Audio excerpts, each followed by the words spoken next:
Hey, good morning, guys. My name's Mike, and I wanted to kind of come along here today and share some insight with you here. We got a new piece of equipment here on the farm. This is something that we probably use more than anything else. I think when I really sit down and think about it, time used, the ability to be able to do certain things with these machines here. And today, what I'm talking about is the new XUV 835M John Deere Gator.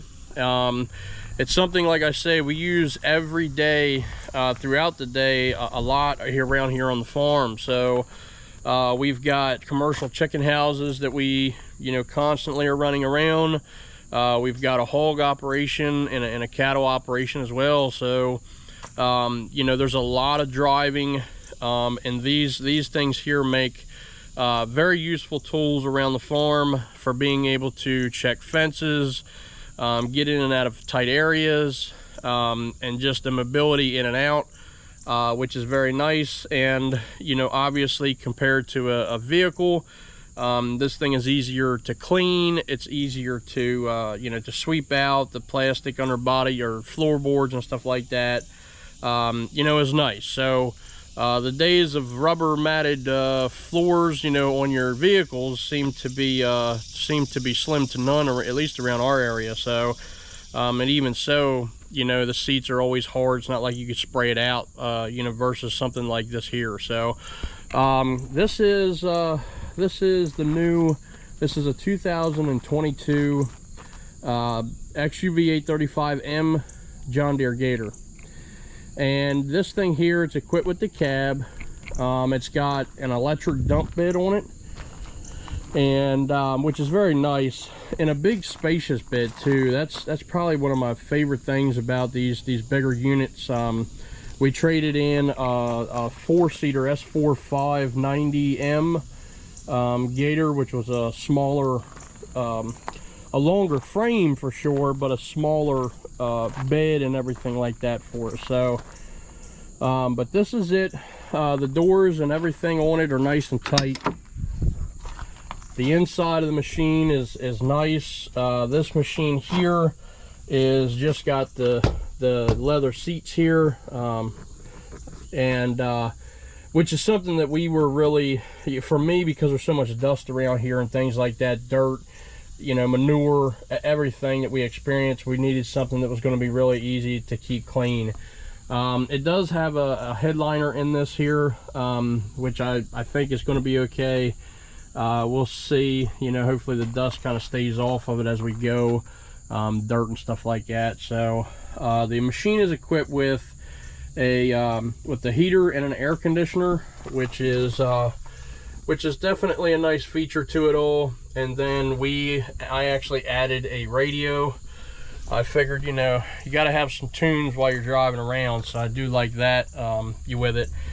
The machine has got a lot of different cup holders and stuff too, 3 across here, and actually 1 over on the driver's side as well. And then you've got a compartment for storage here on the driver, on the passenger side, I should say. All your vents here for your heater and air conditioner and stuff. There is storage as well underneath of the seat itself, and it's got a pop out there that you can use this as a cooler as well. Not sure that we'll be doing that, but I guess it's something that you could do. The machine does have a windshield wiper, but this one is not equipped with the actual fluid and mechanism for that, so, which is okay. We've got roll down windows, which is a really nice feature here. I like this a lot, just because around this area here we've got a lot of stone and a lot of stone dust that we do deal with, and so it's an important feature to kind of get out of my face. So, and that was my biggest problem with the other Gator we had, is that I just couldn't get out of the dust. The dust rolled inside the cab, and didn't care for that. One of the other features that I like a lot, especially for here, because we do deal with that dust all the time, is the ability and the ease of access of your air filter here. This for me is a big deal compared to the that S4 590, which had a terrible design, if you ask me, as far as being able to clean out the air filter on that thing. That was a job to get to it, whereas this right here is going to be something very easy to do. So I do like that ability of it.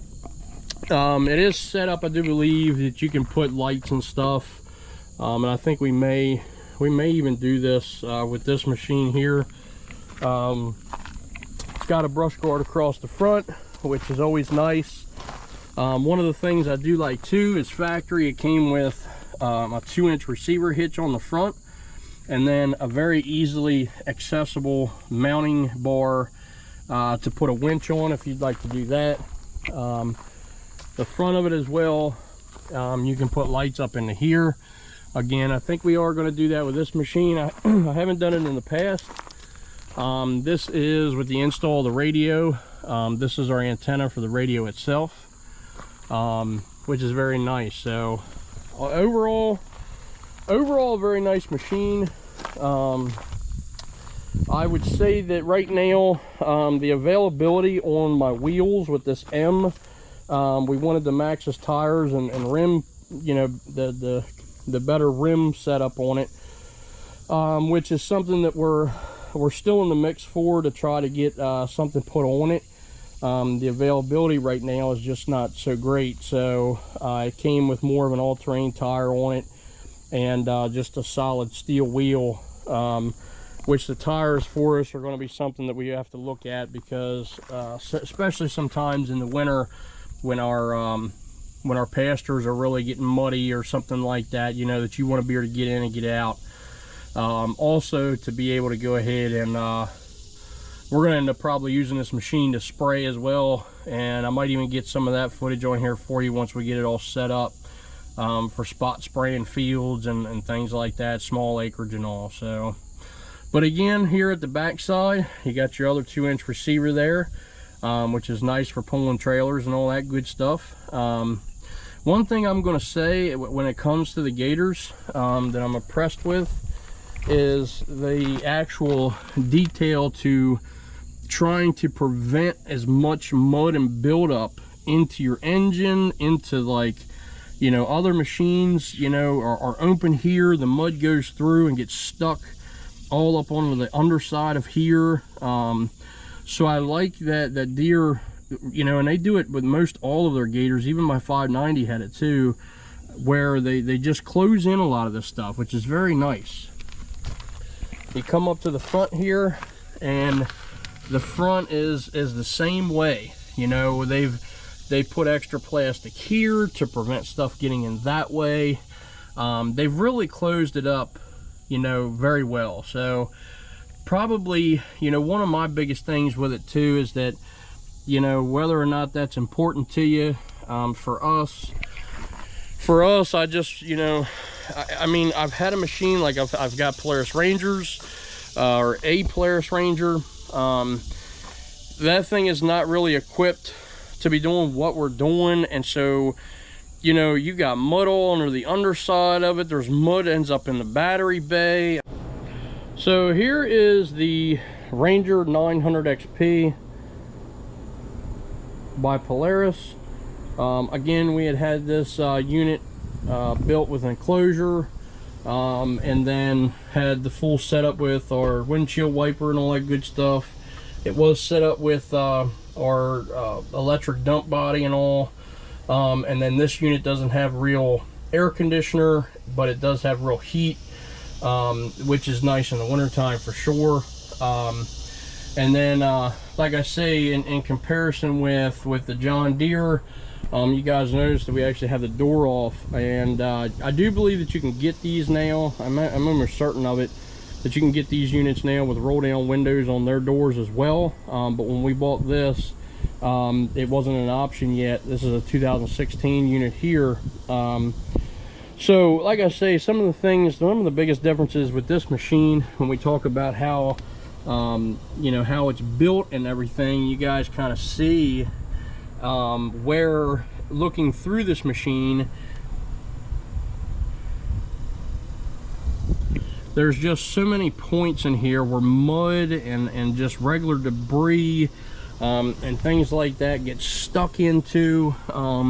It's not as closed up as the other, you know, like the John Deere is. And then again, I've told you guys that I've had a lot of issues with the front end, which is a lot of it to do within the steering. That's been rebuilt 3 times already, and it's probably going to need to be redone again. We've had problems with the CV axle itself coming in for the differential. That's been replaced as well. The bushings and stuff that are all within the front end of this machine just seem not to last. You know, 300 or 400 hours on it, and you know, you've likely take it to the mechanics and they're going to tell you that the bushings are all wore out. So again, the machine is, you know, it's fast and it's set up for speed.